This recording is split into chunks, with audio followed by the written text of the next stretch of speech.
अगर पाकिस्तान डिस्टेबलाइज होता है तो चीन को भी मजीद स्पेस मिल जाती है, क्योंकि चीन फिर वो बातें मनवाएगा पाकिस्तान से। अगर पाकिस्तान मजीद कमज़ोर हो जाता है और मगरब की जानिब से उसको इतनी इमदाद नहीं आ रही, या जो आ रही है वो पूरी नहीं कर रही, और चीन के पास आप रिलाय कर रहे हैं, ठीक है, तो चीन तो फिर उसकी भारी कीमत मांगेगा ना। तो चीन अपनी सिचुएशन को बेहतर करेगा। और मुल्क में अपनी तारीख के बदतरीन दौर से गुजर है। मईशत, तिजारत, बैनुल-अक़वामी बरादरी का एतमाद सब कुछ बर्बाद हो रहा है, मगर हमारे रहनुमा, हमारे लीडर, हमारे हुक्मरान जो मुल्क चलाने संभालने के फ़न से कतई नाशना है, उन्हें कोई फिक्र नहीं है। वो बस हलवा पकाओ, हलवा पकाओ। भारत के साथ जो है वो, जब तक भारत रिवर्स नहीं करेगा कश्मीर के ऊपर जो उसकी पॉलिसीज हैं, तो तब तक तो हम उनसे बात नहीं करेंगे। तो कैसे होगा? तो अब जाहिर है हालात बेकाबू हो चुके हैं। ठीक है, आज वो कहाँ चले गए? दुनिया की 5वीं बड़ी इकानमी बन गए हैं आज। मतलब हम मजबूर, हम ना सिर्फ मतलब दुनिया बल्कि पाकिस्तान जो हरीफ समझते हैं हम इंडिया को, हम मजबूर हो गए हैं कि इंडिया की तारीफ करें। पाकिस्तान के अंदर टीटीपी जो है वो दोबारा इमर्ज कर रही है।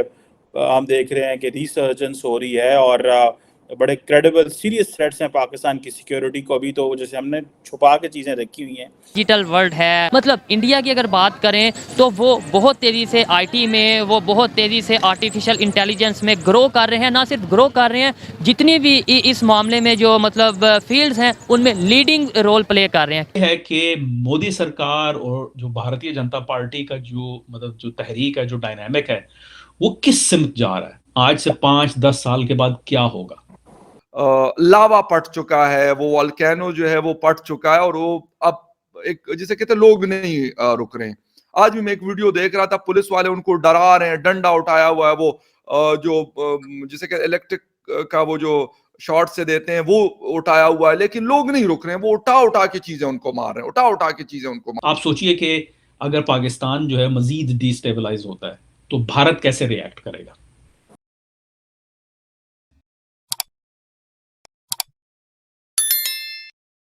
जय हिंद दोस्तों, स्वागत है आपका अपने YouTube चैनल राष्ट्र वॉइस पर। दोस्तों, पाकिस्तान ने आज तक जितनी गलतियां की हैं उनमें सबसे बड़ी गलती साबित होगी चीन पर भरोसा करना। भारत ने तो पाकिस्तान के बस 2 टुकड़े किए थे, लेकिन जिस तरह की चीन की पॉलिसी है और जितना कर्ज दोस्ती के नाम पर पाकिस्तान चीन से ले रहा है, पाकिस्तान उसे वापस नहीं कर सकता है, जिसका नतीजा एक था पाकिस्तान के रूप में भी हमारे सामने आ सकता है। भारत तो फिर भी दया करके हर बार पाकिस्तान को छोड़ देता है, लेकिन जिस चीन के चंगुल में पाकिस्तान फंसता जा रहा है, उसकी फितरत ऐसी नहीं है, जिसका जीता जागता उदाहरण श्रीलंका के रूप में हमारे सामने है। भारत चीन पर भरोसा करने की गलती कर चुका है और अब सावधान भी हो गया है, लेकिन पाकिस्तान को जब तक भारत की बात समझ आएगी तब तक शायद बहुत देर ना हो जाए। तो दोस्तों, चलिए चलते हैं आज की वीडियो की तरफ और देखते हैं पाकिस्तानी इसके बारे में क्या कह रहे हैं। इधर भारत है जो कि मतलब 2 सालों में दुनिया की सबसे बड़ी आबादी के लिहाज से रियासत हो जाएगी। तादाद-ओ-शुमार यही कह रहे हैं कि चीन को सर कर जाएगा, मतलब वो सरपास कर जाएगा। इधर अफगानिस्तान है, उधर चीन है। तो इस सारे इक्वेशन में अमेरिका का पहला जो प्रायोरिटी है कि किस तरीके से पाकिस्तान को ये जो इंस्टेबिलिटी है इससे पीछे हटाया जाए। जाहिर है स्टेबलाइज तो नहीं किया जा सकता, स्टेबलाइजेशन में तो वक्त लगेगा, लेकिन मजीद जो वो बिगाड़ है उसकी जानिब से किस तरीके से बचाया जा सकता है। तो इंटरनल पॉलिटिकल इकोनॉमिक स्टेबिलिटी ये अमेरिका की आई थिंक पहला इंटरेस्ट है।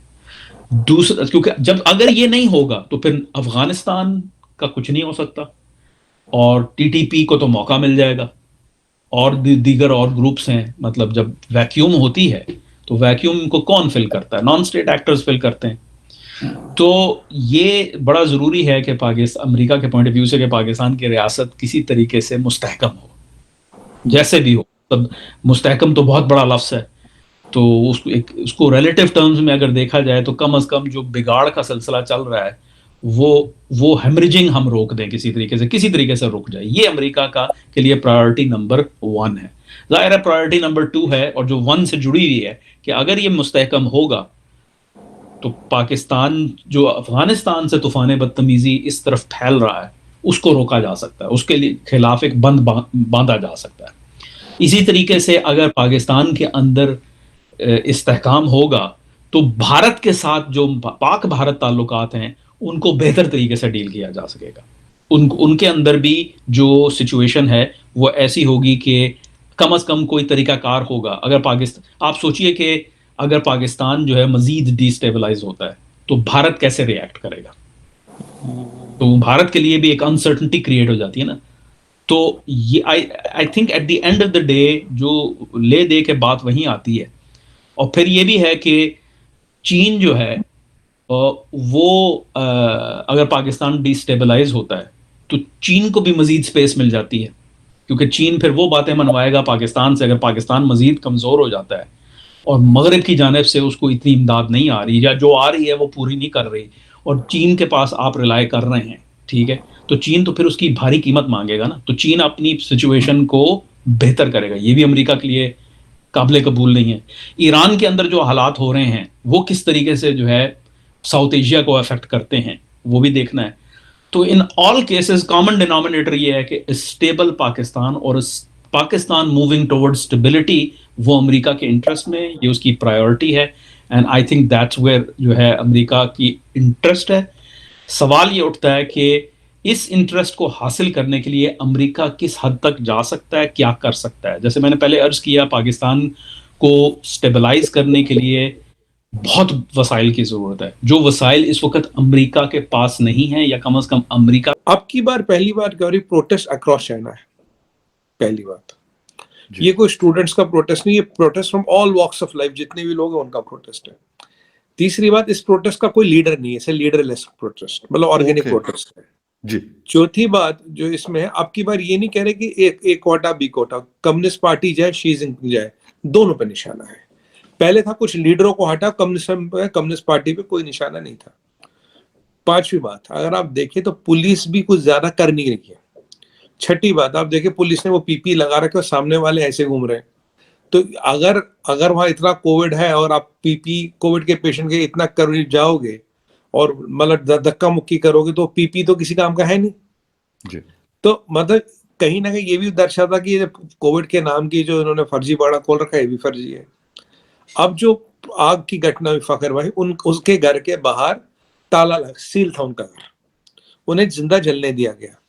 यहाँ क्या करते हैं वो कि अगर किसी बिल्डिंग में कोविड निकल रहा है, अपार्टमेंट का गेट सील कर देते हैं। आपके पास खाना है पीना है, उन्हें कोई मतलब नहीं, जिंदा है मर जाओ कोई मतलब नहीं उनको। अब और एक है कोविड पासपोर्ट, जैसे आपके फोन पे कलर चेंज हो जाएगा, तो जैसे आपका कोविड पासपोर्ट बदल गया, ना आप घर में घुस सकते हो, ना फैक्ट्री में, ना होटल में, ना मॉल में, कहीं नहीं।